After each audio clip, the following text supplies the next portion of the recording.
Is it rolling? We're rolling. We're rolling. All right. So I'm Exie Romero. I am a long-term sub here at Liberty Bell, and I also do Spanish to English translation for families and students. Sometimes work between the teacher and the student, especially for our newcomer students who are multi-language learners and they're learning English. It was comforting and really surprising to finally be surrounded by people of color, people who come from immigrant backgrounds like myself. And as much as I felt loved and supported here in the Valley, there's a piece of me that was never truly validated by my community or reflected in my my school environment. So yeah, I was kind of entering two worlds from home life and then school were very different. Not very different versions of myself, but just reflecting different parts of me. So going to a place where there was just, so much more diversity was super valuable. And, I'd just sit in a class and somebody would raise their hand in the back and share a little bit about their experience as, female, immigrant, English language learner even. And I'd just turn around and be like, man, like that hits. Like that was great. That was good to feel. And also exposed me to groups of people I'd never been exposed to before. And so there was also a lot of self-reflection that had to happen in terms of what are my privileges and what are my prejudices, that kind of learning more about myself as a multifaceted, nuanced individual and realizing okay, I need to put some more effort into understanding other people from different backgrounds as myself. I think it's important you get out, especially as a young adult, and see that and be around people who are like that, who will open your mind, and that's really important just for your development as a human being, in my opinion. And it's also tricky.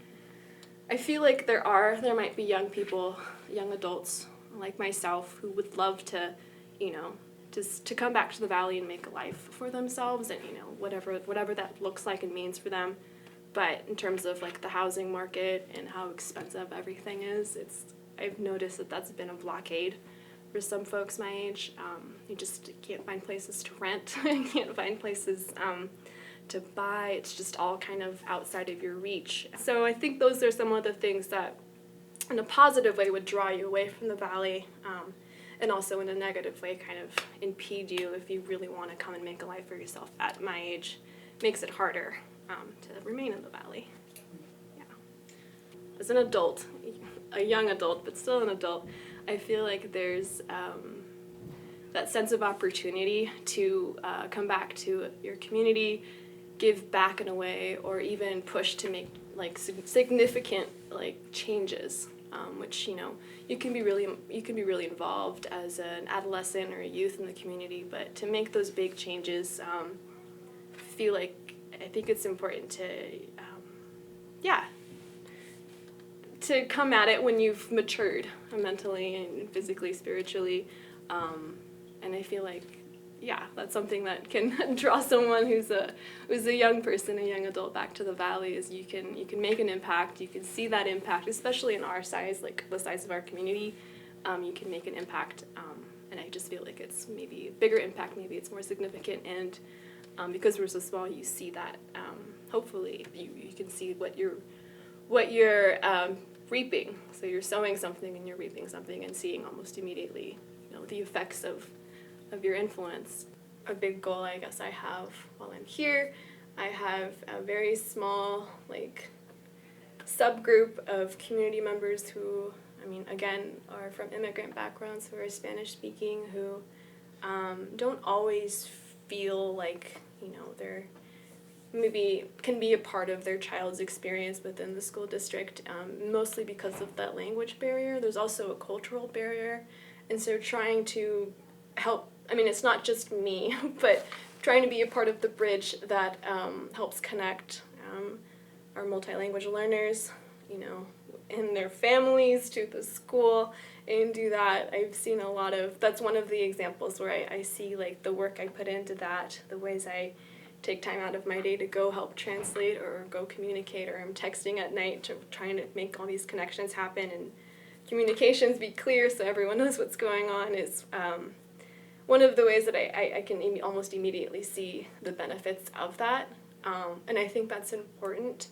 And I do worry a little bit about, if I am to go, because there are things that do draw me out of the valley, like who's going to come and fill that place. And I know there are people who would be willing to, but again, kind of accessibility is a question. What does it mean to be a good community member as an individual in an individualistic society?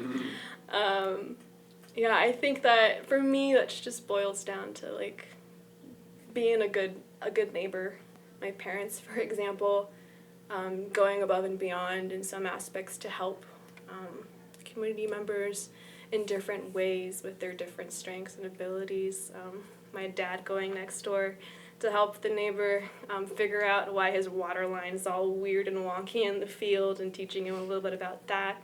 Someone coming and helping me because my father helped them, so helping me with my car issues, and my mom helping some of her friends pack up all of their belongings because they've grown old and they've sold their beloved home and they're moving outside of the valley, and how that's supporting them. We have the ability to come together in moments of distress, whether that's, big natural disasters like our forest fires, or if it's one member of our community, maybe from the school, who is, in really difficult times all of a sudden. There was a kind of a traumatic incident in our elementary school a couple years ago in the parking lot where a father was dropping off their child, and Border Patrol came, took him away in front of his kids. I remember reading about that, and I had so much rage. I have rage now thinking about it, and I don't really know that family closely, but those things are, connected to me. And yet I saw how our community, not even knowing this family, posted a GoFundMe, got enough money to get this person a lawyer and get them out of a horrible detention center. I didn't even know these people. And now I see them in the valley, working their jobs, they're still at it, but they're back here and working on their stuff. And that's not something I believe one would see elsewhere. I mean, there's a lot of places in this country where, mass raids, deportations happen, and it's just a weekly thing, right? Honestly, some people have an attitude of who cares, thinking that just because the law says one thing, everyone else is in the wrong and they deserve what's coming to them. But that was not the attitude I saw in the valley. And so everything from, trying to make a small connection daily with someone, a little hi, a little how's it going, great to see you, supporting their art, supporting businesses, whatever you can do on that level, to these bigger examples of financial support or encouragement. I know loved ones of mine have been supported and encouraged in those ways too, and by people who I didn't really know as well. So yeah, I feel like that's a way that our community can, continue to be more inclusive and to help bridge that support and that feeling to people who may not speak, the same language as you, or may not, have a similar background. Kind of relating to, what it looks like to be a good neighbor or to be a good community member, I am often saddened but encouraged to think of to community members who have made big impacts in our community and have passed away. So something I've considered as maybe a reflective piece for those that are still here is how, not how do we fill those shoes, but how do we honor those lives that have made such great impacts in our valley, with what we do, with what we give, and what we're sowing into our community. And I mean, some examples here are people who come into the school and they're in this library packed with yelling children after school, but they're there to tutor, to help support, and they're giving of their time, of their energy, of their patience to students. And it's a big support for us and support for the kids. And so, there's just so many ways one can give, that I want to be more mindful as while I'm here, to realize that I do have an obligation to give, to sow something positive, and again, we all have different skills and different abilities, so whatever that looks like is fine, is great, but this action of giving, I feel like it's really important, and it's a way, again, to honor those that have given so much of themselves before, and something I personally just, kind of a goal of mine, whatever that looks like, and I'm not about the praise, just making sure that I'm, giving something back.